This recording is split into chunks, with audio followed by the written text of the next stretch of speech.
1. Shock reveal. The moment Diddy broke. It happened fast, too fast for anyone to prepare. 1 second, the court was knee-deep in procedural jargon.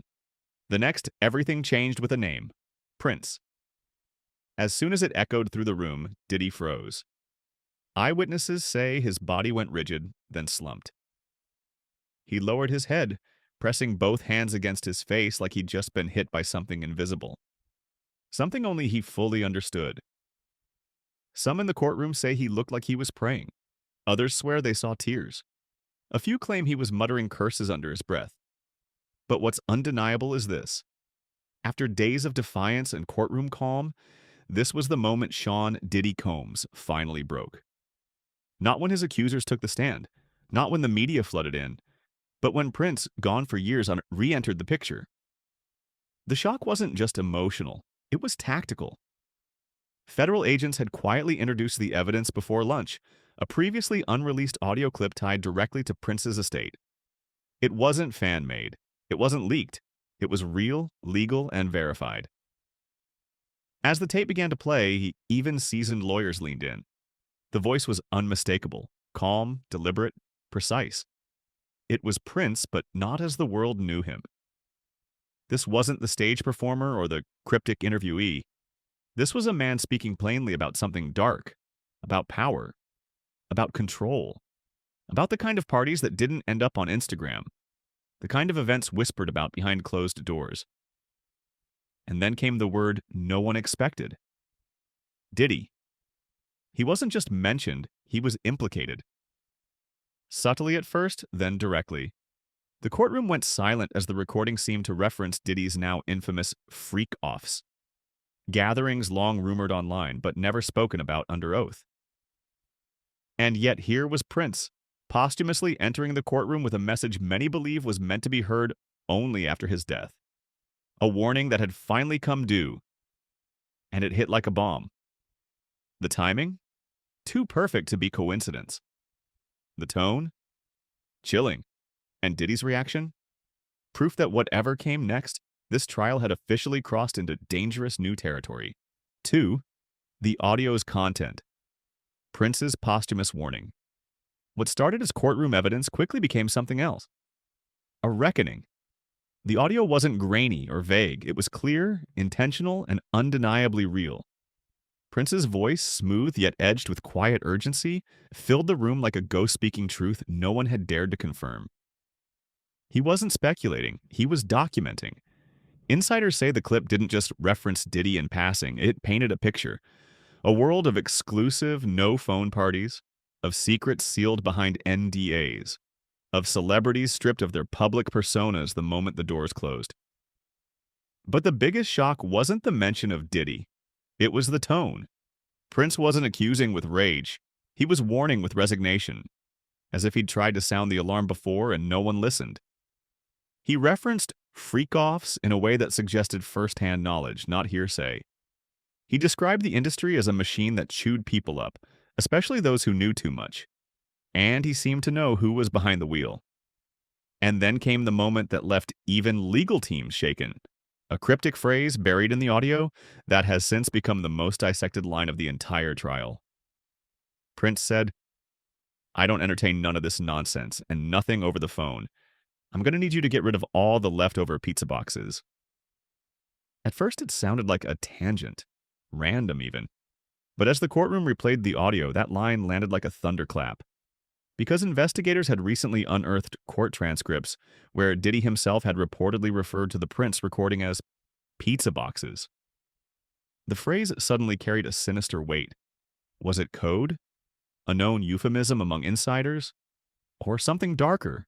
An indirect confession, now recontextualized in real time. One thing was clear. Diddy's panic wasn't just about what Prince said. It was about the proof Prince left behind. Because if this was only one clip, how much more was out there? And who else did Prince talk about before he died?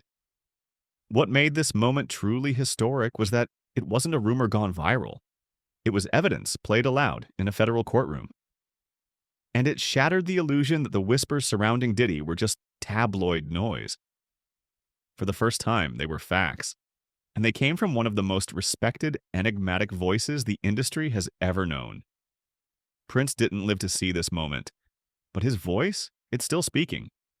And now it's speaking louder than ever. 3. Diddy's coded panic. Pizza boxes and panic buttons. Diddy's breakdown wasn't a one-off moment, it was a trigger. And what followed made it clear this wasn't just emotional collapse, it was panic. Controlled at first, but spiraling fast. Because the courtroom wasn't just hearing Prince's voice, and it was decoding it. That phrase, the pizza boxes, became the axis everything started to spin around. Investigators had already stumbled across the term buried deep in court transcripts, traced back to Diddy himself. He'd used it cryptically when referencing a problem tape tied to Prince. At the time, no one had context. Now they did. And the coincidence felt far too calculated. Suddenly, what sounded like casual slang became something more chilling: code. People who had once brushed off conspiracy theories were now scrambling to revisit old interviews, archived footage, and statements that once seemed like nothing. Pizza boxes wasn't just an odd phrase anymore. It was potential confirmation that Diddy had been aware of the tape, feared it, and may have been actively trying to keep it buried. The question wasn't if he knew, it was how much he was hiding. But the tape was just the beginning, because the moment it ended, everything else started to unravel. Almost immediately, prosecutors began introducing new names no one expected to hear. This wasn't just about Diddy and a handful of accusers anymore. This was about high-profile celebrities, still active and influential, now being quietly pulled into the narrative. From Kid Cudi and Britney Spears to Michael B. Jordan and Dallas Austin, the list started growing. And fast. Some were allegedly present at the same parties Prince had referenced. Others were said to be part of the same inner circles. But none of them were prepared for their names to show up here, not like this. Courtroom observers say the atmosphere shifted from shock to unease, because the deeper this tape pulled the thread, the more it felt like everything was connected.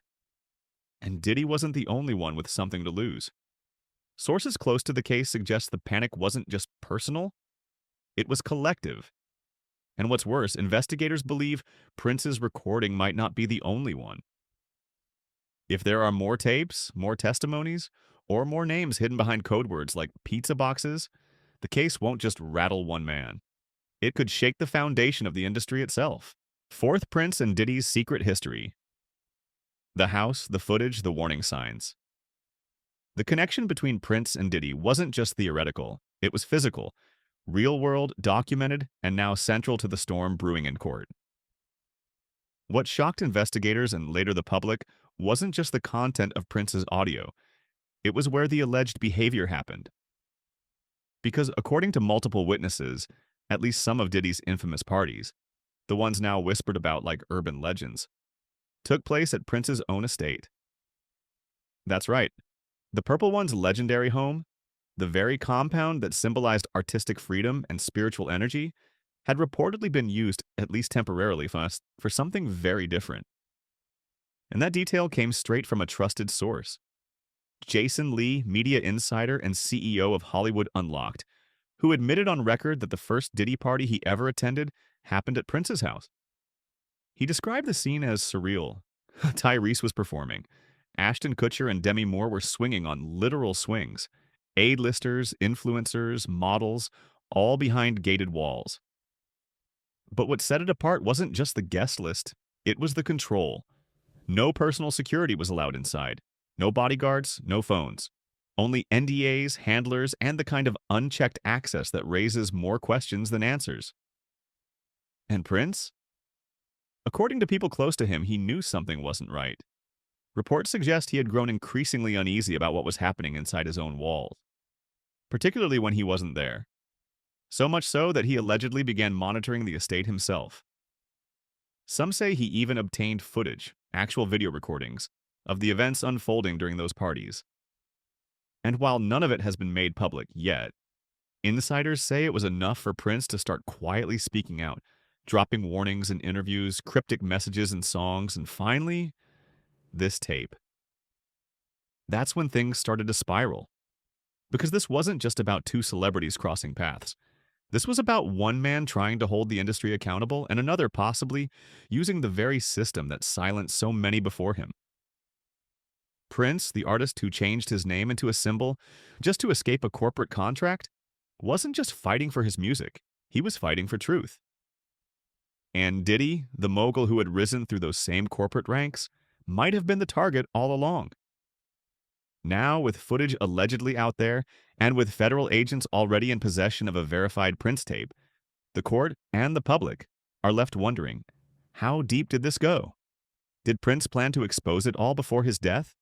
Was he building a case of his own? And if so, was he silenced before he could finish what he started? 5. A pattern of death and silence. The ones who knew too much. If Prince's death felt sudden, it's because it was. But as the courtroom tapes surfaced and whispers turned into sworn testimonies, a pattern began to emerge, and it wasn't just tragic. It was terrifying.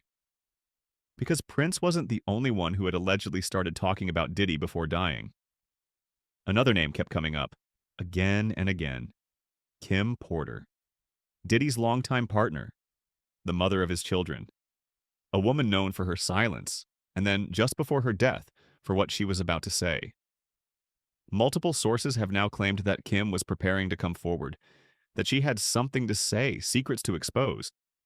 And just like Prince, she never got the chance. She was found dead in her home, suddenly, in what was officially ruled pneumonia. But those close to her have never believed that, and neither do fans.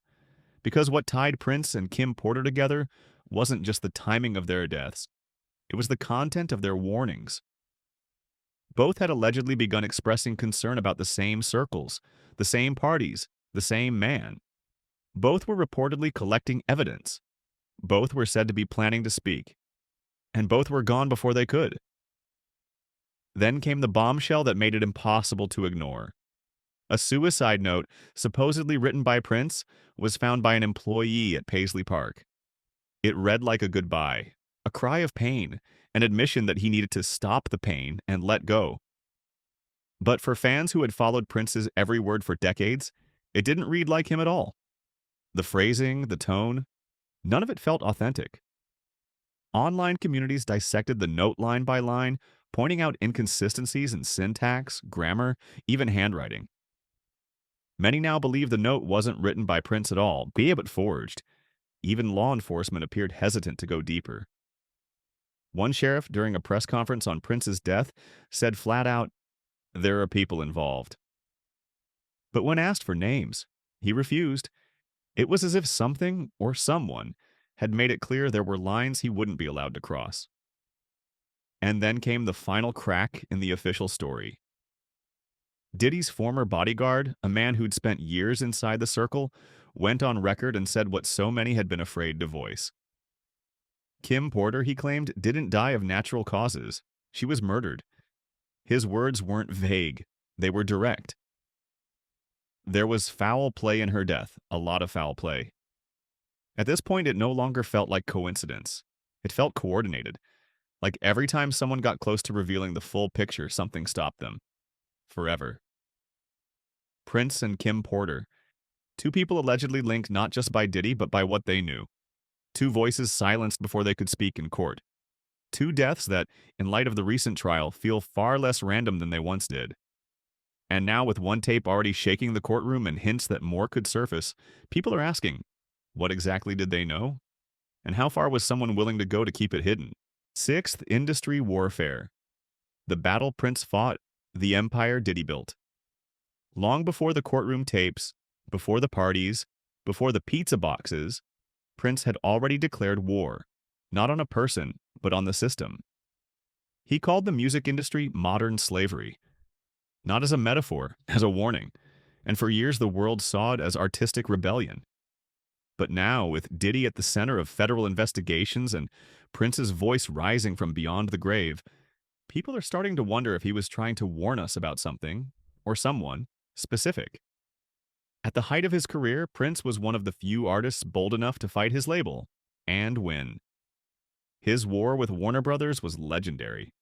He protested their grip on his music, their ownership of his name, and the contracts designed to keep artists powerless. He changed his name to a symbol just to break the deal. He wrote slave on his face in protest. And while fans praised him for his artistic courage, what many didn't see was just how deep that resistance ran. Behind the scenes, Prince wasn't just rebelling. He was watching, tracking, documenting. And while he was fighting to reclaim his masters, Diddy was doing the opposite. He was building an empire, signing artists, launching Bad Boy Records, making deals with the very corporations Prince warned about. Years later, Warner Brothers, yes, that Warner Brothers, bought a 50% stake in Diddy's label. Suddenly, the same company Prince had battled was now co-owning the legacy Diddy built. For fans paying attention, the irony was impossible to miss. While Prince spent decades trying to escape the machine, Diddy became part of it, even profiting from the same legal structures Prince called predatory. But this wasn't just about business. It was about how people were treated inside the system. While Prince fought for artists to own their work, Diddy's name kept surfacing in stories about withheld publishing rights, long-standing financial disputes, and verbal abuse. Artists who once stood beside him, cherished names like Maze, The Lox, and Danity Kane, have all at some point spoken out. Not with gossip, but with receipts. Claims of missing money, allegations of control. Artists who felt like they gave more than they got, both creatively and emotionally. And if Prince saw that happening, if he recognized in Diddy the very corporate behavior he'd spent his life trying to dismantle, maybe that's why he recorded what he did. Maybe he knew the party rumors were just the surface, and that the real danger was structural, that behind the champagne and red carpets, artists were still being used, discarded, silenced. So when Prince said the music industry wasn't run by musicians but by accountants and lawyers, it wasn't just a throwaway line. It was a map, a glimpse into an industry where power didn't just corrupt, it silenced. And now, as Diddy faces legal fire and Prince's recordings shake the courtroom from the grave, we're left with one haunting question. Was this always a battle between two artists? Or a war between two visions of what the industry could be? 7. Testimonies from beyond.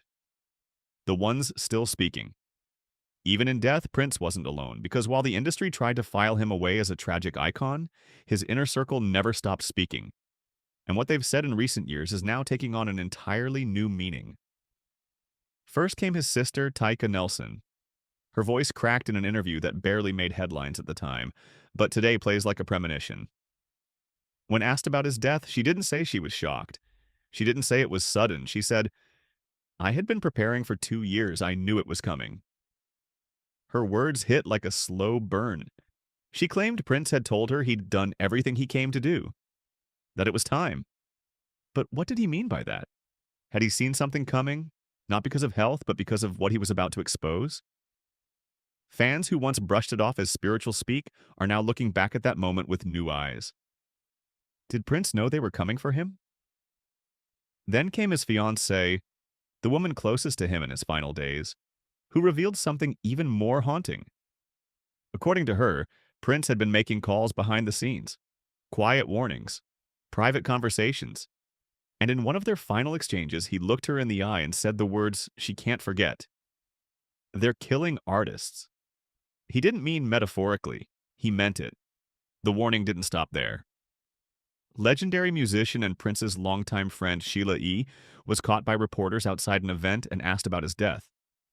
But instead of offering a polished, media-trained answer, she stared straight into the camera and said what millions were thinking, but afraid to voice.